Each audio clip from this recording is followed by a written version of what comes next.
नमस्कार। आज हम एक बहुत ही अजीब और गहरे पहलू पर बात करने वाले हैं। हाँ, इंसान होने का एक बहुत बड़ा हिस्सा। बिल्कुल। ये है आत्म जागरूकता, मतलब खुद को जानने की हमारी काबिलियत। और कैसे ये एक तरह से दो धारी तलवार है, वरदान भी और अभिशाप भी। सही।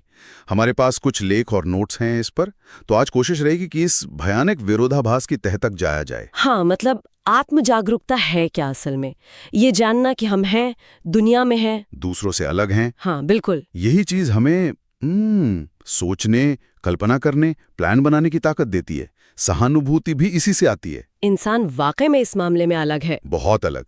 पर मुश्किल यहीं से शुरू होती है ना। हाँ, क्योंकि यही जागरूकता हमें ये भी बताती है कि भी हमारी सीमाएं हैं मौत तो आनी ही है। और हम कितने अकेले हैं अपने मन में। वो अर्नेस्ट बेकर की बात एकदम सही लगती है। कि त्रासदी दुख भोगना नहीं है, हाँ। बल्कि ये जानना कि हम दुख भोग रहे हैं। उफ। हाँ, वो जानना वही है गांठ। और ये सिर्फ एहसास की बात नहीं है। सोचिए, दर्शन में सुकरात ने कहा, खुद को जानो। पर अक्सर वो जानने से बेचैनी होती है। बिल्कुल। और नीत्शे, वो तो चेतना को बोझ मानते थे, कहते थे जानवर हमसे ज्यादा खुश हैं। क्योंकि वो इतना सोचते नहीं। और सार्थर की वो बुरी नीयत या बैड फेथ वाली बात, क्या वो यही है कि हम सच्चाई से भागते हैं? हाँ, एक तरह से अपनी आज़ादी की जिम्मेदारी से बचने के लिए हम खुद को झूठे रोल में फंसा लेते हैं, क्योंकि सच देखना मुश्किल है। एक डिफेंस मैकेनिज्म जैसा। बिल्कुल। मनोविज्ञान में भी यही दिखता है।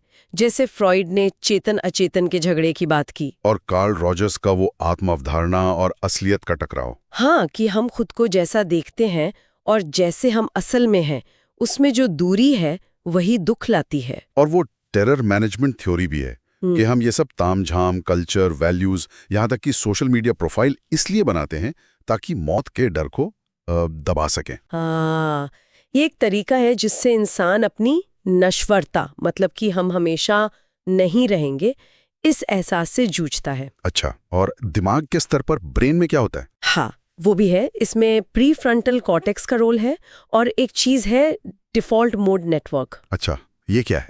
ये दिमाग का वो नेटवर्क है जो तब एक्टिव होता है जब हम कुछ खास नहीं कर रहे होते, बस ख्यालों में खोए रहते हैं। ओके।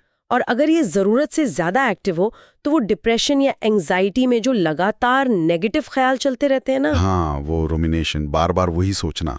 बिल्कुल, वो इसी से जुड़ा हो सकता है। तो ये जागरूकता, ये हमें कहाँ ले जा रही है? फायदे तो हैं, जाहिर है। हम सीखते हैं, लक्ष्य बनाते हैं। इमोशनल इंटेलिजेंस बढ़ती है, जिम्मेदार बनते हैं। पर सिक्के का दूसरा पहलू भी उतना ही वजनदार है। बहुत ज्यादा। जरूरत से ज्यादा आत्म जागरूकता वो हमें अपना ही दुश्मन बना सकती है। Self criticism. और वो एनालिसिस पैरालिसिस, इतना सोचना कि कुछ कर ही ना पाना।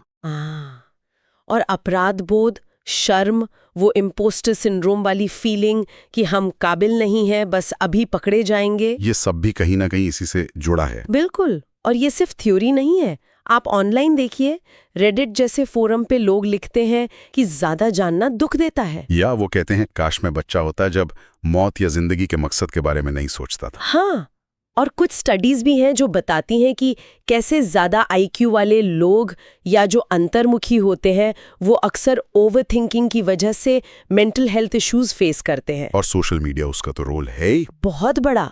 हम लगातार अपनी छवि देख रहे हैं, तुलना कर रहे हैं। एक लेख था कि ये डिप्रेशन बढ़ा सकता है क्योंकि हम हर वक्त खुद को जज कर रहे होते हैं। मनोवैज्ञानिक भी ट्विटर पर लिखते हैं मेटा थिंकिंग के खतरों के बारे में, यानी अपने सोचने के बारे में सोचना। हाँ, वो एक और लेयर जोड़ देता है। तो करें क्या? इस दो धारी तलवार से बचें कैसे, या इसे चलाएं कैसे? बचना शायद सही शब्द नहीं, संतुलन बनाना, बैलेंस। कैसे? जैसे माइंडफुलनेस या ध्यान, वो हमें विचारों के बहाव में बहने से रोकता है। ठीक है। रचनात्मकता, लिखना, आर्ट, म्यूजिक, ये उस जागरूकता को एक दिशा दे सकते हैं। स्पिरिचुअलिटी भी। हाँ, कुछ लोग उसमें शांति पाते हैं। दूसरों की मदद करना, उससे भी ध्यान खुद से हटता है। जर्नलिंग, यानी सिर्फ लिखना कि कैसा महसूस हो रहा है, वो भी मदद करता है। अलग अलग कल्चर में भी इसे अलग तरह से देखा गया है ना? बिल्कुल। जैसे पूर्वी दर्शन, बौद्ध धर्म या ताओइज्म में अहंकार रहित जागरूकता पर जोर है। मतलब देखो, जानो, पर उससे चिपको मत, साक्षी भाव। जबकि वेस्टर्न सोच में आत्मविश्लेषण, खुद को समझने पे ज्यादा फोकस रहा है, जो कभी कभी हमें ईगो और तुलना में फंसा भी देता है। तो कुल मिला के ये जागरूकता हमें इंसान बनाती है, पर साथ ही बहुत वल्नरेबल, बहुत नाजुक भी। हाँ, ये हमें गहराई दे सकती है या चिंता में डुबो सकती है। मौत का ज्ञान, वो हमें जिंदगी के मायने तलाशने पर मजबूर कर सकता है। या डर से भर सकता है। हम दूसरों को समझते हैं, पर अपने मन में कहीं ना कहीं अकेले ही महसूस करते हैं। तो ये आत्म जागरूकता वाकई आग की तरह है। सही से इस्तेमाल करो तो घर रोशन, वरना जला भी सकती है। बिल्कुल। तो शायद कुंजी यही है कि इसे कर्म, करुणा और किसी उद्देश्य के साथ बैलेंस किया जाए। और ये समझना कि अपने ही विचारों में उलझ जाना नॉर्मल है। हाँ, बिल्कुल नॉर्मल है। पर इसे धीरे धीरे साधना, इसे एक दिशा देना, वो मुमकिन है। तो जाते जाते एक सवाल श्रोताओं के लिए छोड़ते हैं। जरूर। कोई इस आत्म जागरूकता के बोझ से दबे बिना इसके ज्ञान का इस्तेमाल अपने विकास के लिए कैसे कर सकता है? ये जो अंदर की आग है, इस पर काबू पाना कैसे सीखें?